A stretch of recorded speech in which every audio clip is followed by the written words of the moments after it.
바로 한덕수 5월 1일 또는 2일 날 출마 선언한다. 그 이전에 이벤트를 준비했는데 뭐냐? 체코 방문을 통해서 거기에서 원전 수주 계약을 하고 한국으로 돌아와서 바로 출마 선언을 한다라는 시나리오가 있었습니다. 2중 3중으로 확인해 보니까 정보의 정확도는 굉장히 높았는데, 자, 그러면 누군가가 이 내용을 확실하게 기획을 해서 체코까지 가서 도장을 찍자고 하는데 갑작스럽게 변수가 두 개가 생겼습니다. 생겼죠. 자, 첫 번째 변수가 바로 미국 변수가 예. 나와버렸습니다. 그거 설명 좀 해주시겠습니까? 이게 지금 뭐냐면은 우리가 간단하게 이야기하면요, 체코에다가 우리나라 원전을 수출하는 그 이제 그 계약 문제인데, 그 계약 문제가 지금 왜 미국에 우리가 걸리냐면, 미국이 우리를 민간 국가로 지정했지 않습니까? 민간 국가로 지정했는데, 이것이 가장 큰 문제가 뭐냐면은, 우리가 독자적으로 원전을 수출하면은 우리 정부와 미국 웨스팅하우스 사이에 분쟁이 생기거든요. 네. 분쟁이 생기면은 원전 기술이 원래 미국 건데 왜 이걸 갖다가 한국이 마음대로 하느냐, 이런 식으로 말할 수가 있거든요. 그래서 우리가 이제 뭐 민간 국가 지정이라든가 지금 하여튼 트럼프가 여러 가지를 많이 하지 않습니까? 여기에 문제가 생긴 게 하나가 좀 이제 있는 거고요. 두 번째는 제가 보니까 오늘 국민의힘의 후보 경선 결과 같습니다. 네. 후보 경선 결과가 우리가 예상한 대로 3강이죠. 예. 김문수, 홍준표, 그다음에 한동훈. 한동훈, 예. 그다음에 누가 됐냐면은 안철수 씨가 돼 버렸어요. 예. 한덕수 총리의 권한대행 입장에서는 상당히 머리가 아플 겁니다. 왜냐하면은 탄찬 둘, 탄반 둘이거든요. 네. 탄핵 찬성 둘, 탄핵 반대 둘이거든요. 오히려 탄핵 이 반대가 더 많았으면은 상당히 많은 걸 끌어모을 수 있었겠죠. 예. 그런데 오늘 또 우리가 재밌는 게 하나 있어요. 아까 오후 한 5시 10분쯤을 전후해 가지고 어떤 게 뜨냐면은 목요일 날 24일 오전 10시에 정광훈 목사가 대선 출마 예, 기자회견을 한대요. 그래서 제가 딱 이걸 보고 나가 어려운 모양이구나. 예. 왜냐하면은 여러 가지로 분산한 다음에 한때 모으자는 거거든요. 그래서 이래저래 지금 한덕수 권한대행은 차기 대선에 출마설이 계속 나오고 있는데, 이 출마 여부를 판단하는 데 있어서 상당히 방정식이 한 3차 방정식, 4차 방정식 넘어가는 것 같습니다. 자, 일단 팩트 체크부터 좀 하겠습니다. 자, 한덕수 권한대행은 예. 다음 주에 현재 확정되어 있는 일정이 없다. 라고는 것은 홈페이지에 보면 뭐 이번 주만 꽉 차 있고 그렇습니다. 그래 다음 주는 없습니다. 네네. 통상적으로 대통령 또는 권한대행 총리 예. 같으면 한 달 정도 일정이 다 나와 있는데 그렇죠. 다음 주 일정이 다 비어 있다라고 네네. 하는 것. 그래서 해외 순방 계획이 있는데 그 해외가 체코슬로바키아의 원전 계약일 것이다 라는 기획이 있었고, 여기에 따라서 5월 1일, 2일 중에는 계약을 끝을 내고 한국으로 돌아와서 출마 선언을 하는데, 자, 취재 내용을 먼저 말씀을 드리면, 이 배우에 누가 있느냐? 자, 서초동 아크로비스타에서 굉장히 주도적으로 역할을 하고 있다라는 것이고요. 두 번째는 국민의힘에서도 이름만 들으면 알 수 있는 땡땡땡이 실제 기자회견장에 나타날 수도 있다. 이 땡땡땡이라는 사람의 공적 위치가 워낙 큰 맞습니다. 것이어서 예. 이 사람까지 나서고 서초동 아크로비스타와 어느 정도 교감이 된 상태에서 출마 선언을 할 것이다 라고 지금 정보를 입수했습니다. 한 사흘 정도 됐는데 한 이틀 정도 계속 이런 상황들이 유지되는 것 같았고, 그 사전 분위기를 하는 게 지금 내일 최상무 경제부 총리가 미국 가지 않습니까? 예. 그래가지고 2+2 회담하지 않습니까? 2+2 회담의 결과에다가 예를 들어서 뭐 지금 말씀하신 것처럼 계속 나오고 있는 원전 수주까지 합치면은 상당히 뭐 외교 통상에서는 우위를 점하게 되죠. 우위를 점하게 되는데, 근데 저는 그때 그 이야기 나올 때도 저는 그렇게 했습니다. 이거는 답이 안 나오는 방정식이다. 그거 네. 다 포함해. 그거 다 된다 치자. 다 되고, 실은 오늘 여기 4명 중에서 탄찬이 예. 탄 반대가 예, 말씀하십시오. 예. 된다 할지라도, 네. 3위 된다 할지라도 이게 변수가 너무 작아요. 왜냐?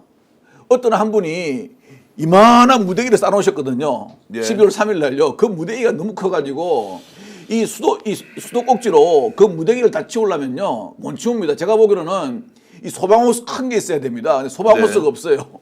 근데 저는 뭐 대선 한복판에서 떼본 경험으로 네.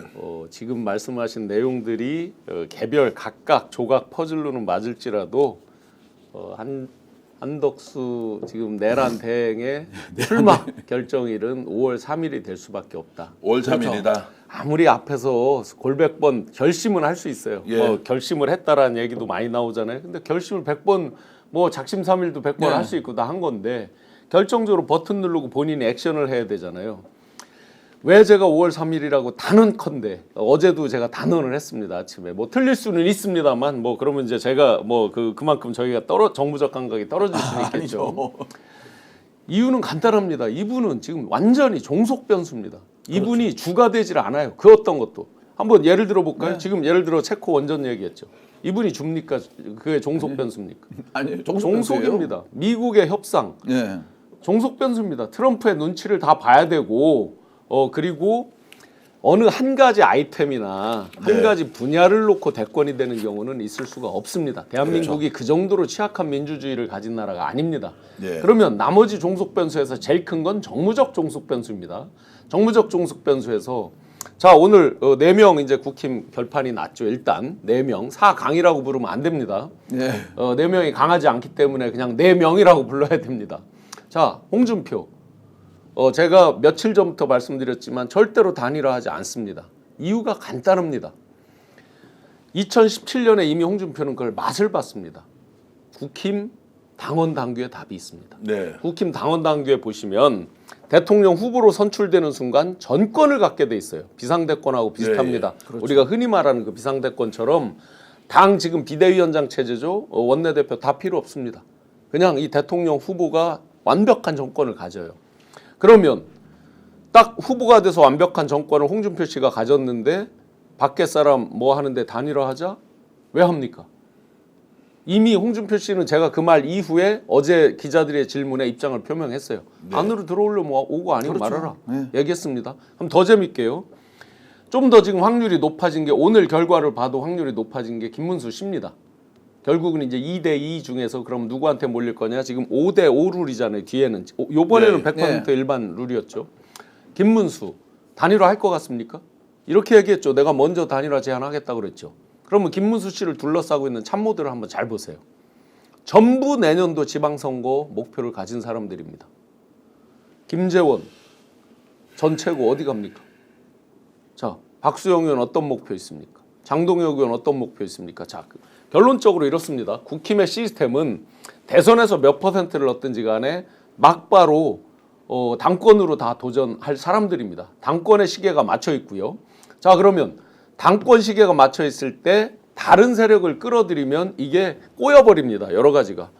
왜 다른 세력을 끌어들이겠습니까? 그냥 가서 몰고 가서 하면 그만인데. 그런데 여기서 또 마지막 변수가 하나 있습니다. 최소한 반기문 총장 정도의 지지율이 나오면 네. 단일화에 대한 게 외부적 압력이 커집니다. 그 지지자들 범보수의 외부 압력이 커지는데 지금 최근에 나온 그 어떤 여론조사에 있어서도 홍준표나 김문수를 압도하고 있지를 못해요. 네. 즉 1 더하기 1을 어떤 사람이 SNS에 그렇게 써놨죠. 김문수 한덕수 최강의 승리 조합이라고 써놨죠. 그건 정치 현실을 모르는 아니, 사람입니다. 아니죠. 1 더하기 1은 2가 되는 법이 거의 없어요. 1 더하기 1에서 지금 못 올라치면 1도 안 될 경우가 있어요. 0.8이나 이렇게 떨어지는 경우도 많죠. 결론적으로 지금 그 참모들도 다 정무적으로 해박하고 많은 경험을 가진 참모들이에요. 알고 있습니다. 당권, 그 다음에 만약에 5월 3일 날 홍준표가 되면 아예 출마 못한다. 김문수가 돼도 김문수가 만약에 말꼬리만으로 내가 참모들하고 협의해보고 이렇게만 나도 못합니다. 왜? 사퇴 시한이 5월 4일이에요. 자, 그러면 이제 배후에 윤석열이 있는데 윤석열이 주도해서 판을 짜고 있지 않습니까? 이게 아무리 이제 짜도 먹히지 않는다. 그건 아무리 짜도요. 지금 윤이 그래요. 그동안 계속 윤이 밀어붙였죠. 윤김이 밀어붙였죠. 예. 자, 지금 김문수 뭐라고 했습니까? 윤김과 멀어지는 얘기를 하나 하면서 약간 눈밖에 나면서 지지율 떨어졌고 네. 그렇죠. 한덕수가 올라간 건 고스란히 김문수를 까먹었어요. 예. 자, 아무리 윤김이 그려서 뭘 하고 싶다고 해도요. 딱 후보가 되는 순간 윤김을 끌고 갈 것 같습니까 지금? 네.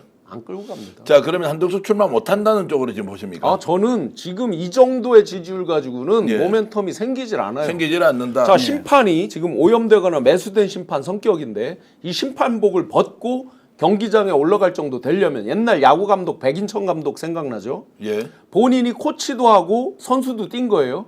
플레잉 코치나 심판이 링 위에 올라갈 정도 되면 선수들보다 훨씬 빼어날 때 올라가는 거거든요. 의지는 아무리 강하고 자기도 지금 내란 우두머리 사형 무기징역의 종범이라서 마음은 다급하고 하지만 이들의 현실에 있어서 예를 들어서 그 정도의 결기가 있으면요 지금 출마 선언해야죠. 자, 이제 좀 정리해 보겠습니다. 제가 취재했던 내용, 박한천 행정관님에게도 이제 얻었던 정보가 있고 이런 것들은 출마 준비가 돼 있고 체코 방문 이후에 원정 계약하고 정격적인 출마 선언을 한다. 자, 이것이 윤석열의 뜻이었다. 국힘에서도 중요한 정치 예. 인사가 나와서 동석하고 동행하면서 그 출마 기자를 할 것이다라는 것은 자, 저희들의 취재 과정에서 나왔던 정보 사항이었고 오히려 신용환 교수님은 정무적으로 판단해 봤을 때 그렇게 계획 세울 수 있지만 결국에는 여차저차한 사정들을 종합해 봤을 때 쉽게 결정 못할 것이다. 결국 출마 못할 수도 있고 하더라도 단일화는 아예 물 건너간다. 그냥 단언할 수 있는 건 예. 홍준표 전 대구시장이 후보가 되면 100% 출마 못합니다. 출마 못한다. 그렇죠. 못합니다. 자, 그러면 지금 이 상황에서 후보는 누가 될 것 같습니까? 일단 4강에서 2강으로 들어가는 것. 오늘- 시간을 지금 많이 주고 지금 토론할 수는 없습니다. 다른 네네. 게 워낙 중요한 게 오늘 많아가지고. 4명 올라간 예. 걸 보면 저는 네. 김문수 씨가 절대적으로 유리하다고 봅니다. 자, 김문수 1등 또 한동훈, 안철 중에 한 사람이 또 됩니까? 마지막 2강 올라가는 2강이 이제 누가 될 여전히 거냐? 홍준표가 유리합니다. 김문수 지금 오늘 홍준표가 보시면 유리하다. 오늘 100% 여론조사거든요. 예. 그런데 당원 5대 5로 가요. 네. 그러면 이제 100% 여론조사에서 아마 안철수 나경원 굉장히 근소했을 겁니다. 네. 한참 떨어진 근소한 숫자였을 예. 것으로 추정이 돼요. 아까 소위 이제 밭글이 많이 돌아다녔죠. 예, 가짜 예. 밭글이지만 완전 가짜더라고요. 예, 보니까. 완전 가짜지만 뭐 하여튼 맞춘 많이 사람도 다 돌아다녔죠. 틀렸던데요. 네네, 맞습니다. 그런데 이 5대 5에서 이제 요번에 의미 있게 볼 수 있는 건 자, 나경원이 떨어졌죠. 그러면 그렇죠. 누구한테 윤을 지지하는 표가 몰렸느냐? 김문수한테 몰렸다고 봐야죠, 기본적으로. 예, 예. 근데 이제 5대 5 당원으로 들어오면은 더더군다나 한쪽을 확실히 모를 수 있는 모멘텀이 생겼죠. 예. 그래서 김문수는 절대적으로 유리해졌다고 자, 봅니다. 김문수 유리해졌다. 그러면은 홍준표 2등을 한다는 그 분석은 어떤 근거입니까? 한동훈이 제일 이번에 기분 나빴을 거예요. 나경원이 올라오기를 바랬을 겁니다. 그랬을 수도 있습니까? 표의 분산을 당연히 어른데 이미지가 약간 겹치는 2대2 전선이 형성됐잖아요. 1대 3이어야 자기가 절대적으로 유리한데 전선을 극명화하는데 2대2가 돼버렸어요. 자, 그래서 이렇게 분석할 오늘 방송 어떠셨습니까? 마음에 들었다면 구독, 좋아요로 스픽스를 응원해 주십시오. 여러분들의 구독, 좋아요는 가장 큰 힘이 됩니다. 스픽스 구독, 좋아요.